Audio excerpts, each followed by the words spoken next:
لە یاریی بەهێز و چارەنووساز لە هەفتەی 26 خولی نایبی کوردستان هەندرێنی دووەمی ڕیزبەندی بووە میوانی شەقڵاوەی پێش کۆتایی ڕیزبەندیانەکان. شەقڵاوە پاڵپشت بە هاندەران و یاریگای خۆی چاوی لە سەرکەوتن بوو تاوەکو مەترسی دابەزین لەسەر خۆی کەم کاتەوە.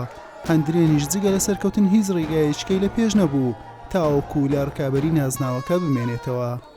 لە سەرەتادا کەمترین هێرش لە یاریەکە بیرە بەهۆی هەستیاری پێگەی هەردوویانە.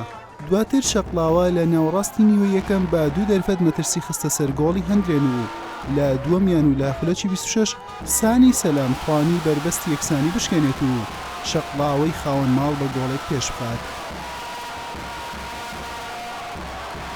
سۆران عەزیز ویستی ئەنجامەکە بۆ هەندرێن یەکسان بکاتەوە، ستون نەیهێشت. لە نیوەی دووەم و دوای تێپەڕبوونی تەنها 3 خولەک هیدایەت لەتیف بە سوگەرگتن لە لێدانێکی ڕاستەوخۆوە بە شوتێکی جوان گۆڵی دۆمی بۆ شەقڵاوە زیاد کرد. هەردوو لە هەوڵی گۆڵی زیاتریان دەدا بەڵام ئەنجامەکە تا 2 ساتەکان وەک خۆی مایەوە. محەممەد شێرزاد بەم لێدانە گۆڵ یەکەم و کەمکردنەوەی جیاوازەکەی بۆ هەندرێن تۆمار کرد بەڵام کات لە بەرژەوەندی هەندرێن نەبوو هەر بۆ یاریەکە بە سەرکەوتنی شەقڵاوە بە کۆتا هات. پێشەشی سپاسی هەموو هەندێرە خۆشەویستانەکەن کامڕۆ ژمارە 12 بوون و کۆمەشە وعدمان پێدا بوون کە سەرکەوتنیان بوو بەدەست بێنین. ئەوە بوو یاریزانەکانمان ئەمڕۆ مۆفەق بوون بە ئاست و ئەنجام توانیمان 3 خاڵی گرنگ بەدەست بێنین.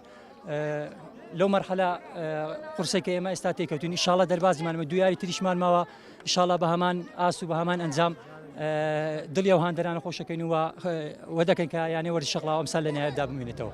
دەتوان بڵێ مادیبوونی یاریزانەکانمان پێمانەوە دیارە لە قۆناغی دووەم 5-6 یاریە ئەمە ئاسمان دابەزیە مادیبوونی یاریزانەکان وەکو برەی نەبوونی بەدیلێکی باش و ئەو کارێکی سەرەکیە.